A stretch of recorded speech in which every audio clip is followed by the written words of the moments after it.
Bapak Ibu teman-teman terkasih dalam Yesus, selamat sore semuanya. Suara saya terdengar nggak? Yang belakang terdengar? Bagus, jadi kalau nanti nggak terdengar tolong beritahu ke Tatip ya. Kadang-kadang hilaf, nggak dinyalain speakernya.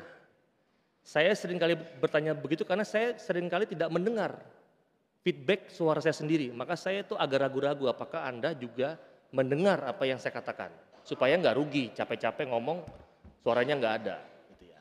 Kita review dulu ya hari ini, Injilnya itu tentang perkawinan di Kana. Dikatakan sebagai tanda pertama Yesus membuat mukjizat. Itu ya kata kuncinya. Lalu Yesus ikut dengan para muridnya, ada Bunda Maria ikut di situ, lalu pesta. Pesta berjalan, lalu mereka kekurangan anggur. Dalam konteks budaya saat itu, setiap orang yang berpesta, yang kekurangan anggur itu menjadi sebuah aib bagi pemimpin pesta. Maka ada dua hal yang sebetulnya Anda bisa lihat sebagai kekurangan. Kekurangan berarti bukan Anda kekurangan dalam hal materi, tetapi kekurangan bisa saat itu Anda tidak memiliki apa yang Anda butuhkan. Yang kedua, pernyataan kritis. Ada banyak-banyak saat-saat kritis dalam hidup Anda yang sebetulnya butuh cepat untuk Anda atasi. Tapi seringkali Anda lewatkan begitu saja. Lalu Bunda Maria ngomong kepada Yesus, lalu Yesus dengan nada biasa mengatakan, "Mau apa engkau Bunda?" Tanpa menegaskan apapun, Bunda Maria mengatakan kepada para pelayannya, apa yang ia katakan, lakukanlah. Udah mulai putus tuh secara komunikasi, ya kan? Mau apakah engkau ibu? Dia diem. Dia bilang noleh ke pelayan, nanti apa yang ia suruh engkau lakukan, lakukanlah. Lalu dia pergi. Lalu terjadi mukjizat penggandaan anggur. Penggandaan, apa namanya? Mukjizat perbanyakan anggur. Air berubah menjadi anggur. Satu kode lagi yang terpenting. Kalau Anda yang suka mabok, Anda tuh paham ini, kata-kata ini. Bagi orang yang datang, dia mengatakan begini. Biasanya pemilik itu akan mengeluarkan anggur yang jelek nanti. Tapi engkau mengeluarkan anggur dari pertama yang baik dan yang terakhir engkau mengeluarkan juga yang paling baik. Nangkap gak? Ini memang untuk peminum lebih gampang ya. Jadi kalau sudah nggak sadar, orang nggak bisa lagi membedakan mana ini yang baik, mana yang tidak baik.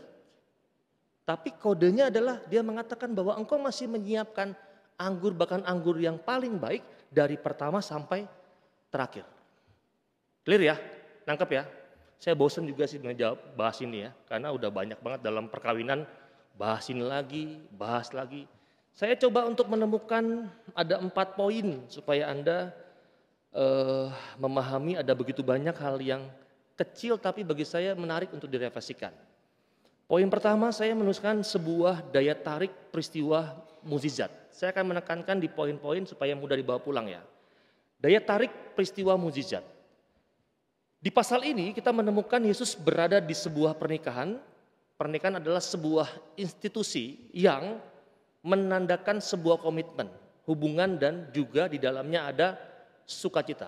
Maka kata kuncinya kalau Anda yang sudah menikah, Anda akan flashback kembali. Sebetulnya kan pernikahan kan sebuah institusi yang dimana Anda datang ke altar itu kan sebetulnya mau apa? Mau apa? Membangun cinta. Tapi yang seringkali yang Anda lakukan selama ini kan jatuh bangun kan. Lebih gampang jatuh cinta dibandingkan bangun cinta. Datang ke altar itu mau menemukan apa? Teman hidup atau musuh hidup? Teman hidup. Lalu kenapa sekarang Anda bermusuhan? Make sense gak? Make sense dong. Jadi kenapa masih banyak yang datang ke para imam? Romo, perkawinan saya. Waktu di altar kemarin ngapain? Janjinya apa? Mau punya teman hidup, bukan musuh hidup. Kalau di awal ngomongnya, saya mau punya musuh hidup Romo. Langsung saya sakan, enak. Masalahnya Anda yang pernikahan yang datang, itu mau menemukan teman hidup, bukan musuh hidup. Lalu kalau berantem, lalu repot deh. Lalu itu menjadi sebuah perayaan anggur habis, pernikahan yang meriah berubah menjadi pusat yang namanya pusat kecemasan.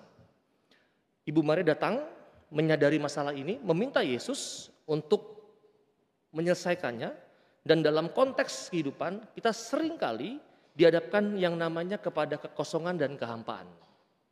Dalam ketidakpastian hidup, keberanian untuk mencari penyelesaian seperti yang dilakukan oleh Bunda Maria itu merupakan langkah awal menuju transformasi, perubahan. Nah, ini yang seringkali lemparannya kurang.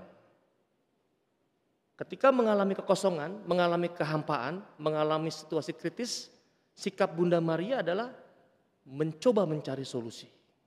Maka pertanyaannya dalam poin yang pertama, bisakah kita menemukan situasi di mana kita merasa dalam kehidupan kita anggur kita telah habis?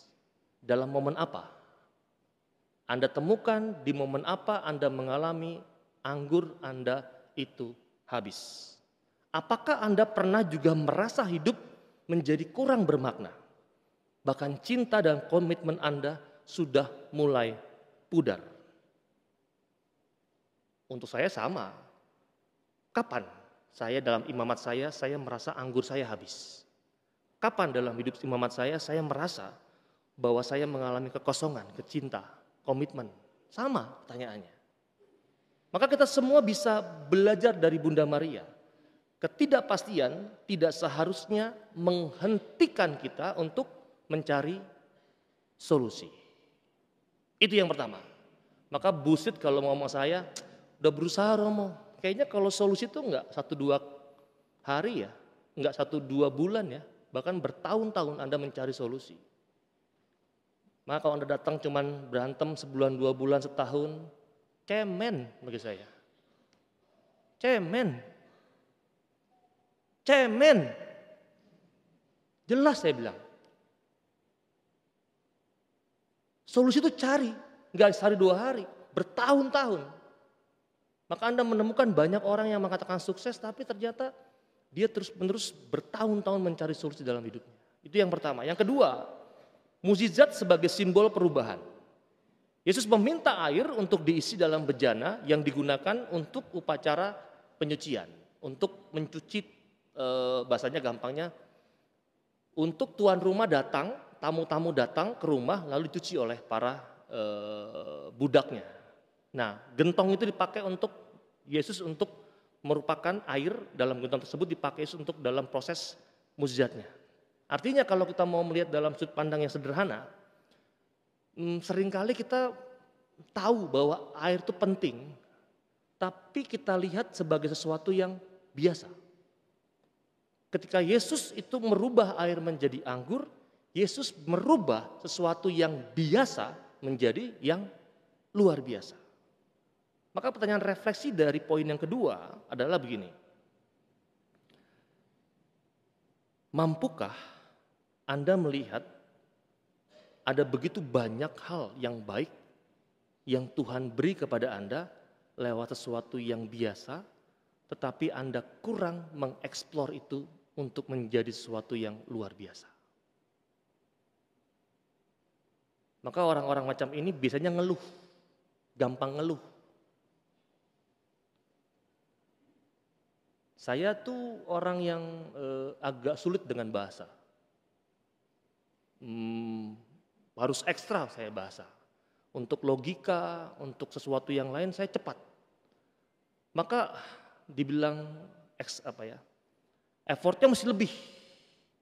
Tambah lagi saya nggak suka hafalan. Maka kuliah hukum ini bagi saya tuh harus, Tuhan kau mau apa dalam hidup saya? Pasalnya banyak. Tapi yang ada adalah ternyata hal yang biasa kalau memang sungguh kita beri porsi yang luar biasa tetap menjadi yang luar biasa. Yang ketiga, transformasi dan kesaksian. Ketika Yesus melakukan mukjizat ini, dia memulai misinya dan menunjukkan kepada kita bahwa dia membawa sesuatu yang baru. Konteksnya adalah, ini saya suka nih, Yesus itu selalu membawa situasi atau sesuatu yang baru. Dalam konteks teologi kita berbicara tentang karya keselamatan. Dalam momen ini, anggur baru menghasilkan yang namanya sukacita dan pembaruan. Para tamu terkejut dan tuan rumah mengatakan bahwa biasanya anggur terbaik disajikan terlebih dahulu. Namun Yesus membawa sesuatu yang lebih baik di tahap yang akhir. Di sini kita belajar dalam poin yang ketiga. Ini yang kata kuncinya. Bahwa bukan hanya hidup kita saja yang bisa berubah. Tetapi juga cara kita melihat dunia di sekitar kita. Saya harus pastikan kepada Anda semua hari ini. Perubahan sikap itu sulit kalau Anda belum bisa merubah mindset Anda untuk melihat sesuatu hal yang baru. Maka harusnya perubahan yang mengalir dalam hidup Anda itu bukan sebuah perubahan seperti air kosong yang mengalir. Tetapi di dalamnya isinya juga perubahan cara pandang kita untuk sesuatu hal yang baru. Kalau tidak, akan menjadi hal yang sangat biasa saja. Keempat, penutup. Judulnya adalah berpihak pada perubahan. Kisah di Kana adalah undangan bagi kita untuk membuka hati dan pikiran kita. Ketika kita merasa sudah tidak ada harapan dan ketika anggur hidup kita habis, mari kita ingat bahwa Yesus selalu ada dan ingin merubah air kehidupan kita menjadi air yang penuh dengan sukacita.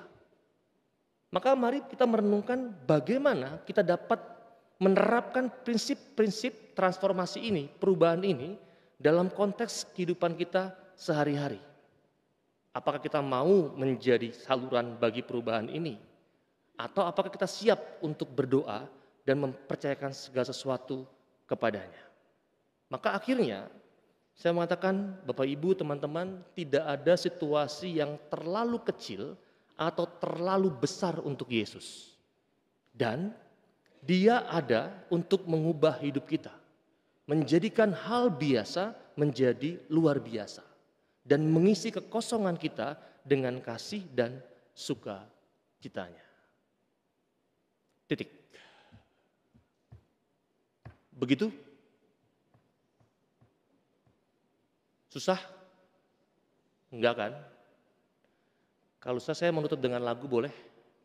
Supaya yang enggak paham, paham lagunya. Itu aja lah. Saya tuh selalu berpikir kalau kuliah tuh pulang bawa sesuatu. Walaupun sedikit. Jangan kosong blong gitu.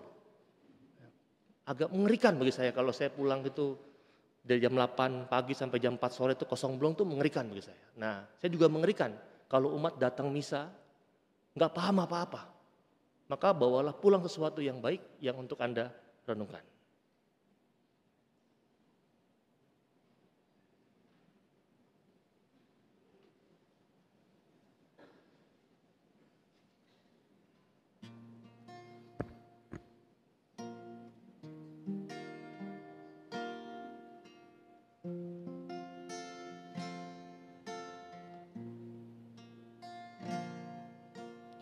Tak terbatas kuasa-Mu Tuhan, semua dapat Kau lakukan. Apa yang kelihatan mustahil bagiku, itu sangat mungkin bagimu. Tak terbatas kuasa-Mu Tuhan, semua dapat Kau lakukan. Apa yang kelihatan mustahil bagiku, Itu sangat mungkin bagimu di saat ku tak berdaya, kuasamu yang sempurna. Ketika ku percaya mukjizat itu nyata, bukan karena kekuatan, namun Roh-Mu ya Tuhan. Ketika ku berdoa, mukjizat itu nyata. Di saat ku tak berdaya, kuasamu yang sempurna. Ketika ku percaya mukjizat itu nyata, bukan karena kekuatan, namun Roh-Mu ya Tuhan. Ketika ku berdoa, mukjizat itu nyata. Dia buka jalan saat tiada jalan, dengan cara yang ajaib dibukanya jalanku. Dia menuntunku dan memeluk diriku dengan kasih dan kuasa-Nya. Dia buka jalan, Dia buka jalan. Kau buka jalan saat tiada jalan, dengan cara yang ajaib dibukanya jalanku. Dia menuntunku dan memeluk diriku dengan kasih dan kuasa-Nya. Kau buka jalan, Kau buka jalan.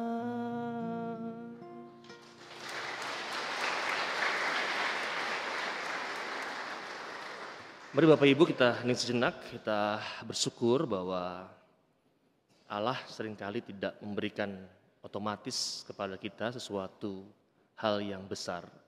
Tapi Allah memberikan banyak energi-energi untuk kita dapat melalui, sehingga dapat menemukan hal-hal yang besar dalam kehidupan kita. Maka mari kita hening sejenak.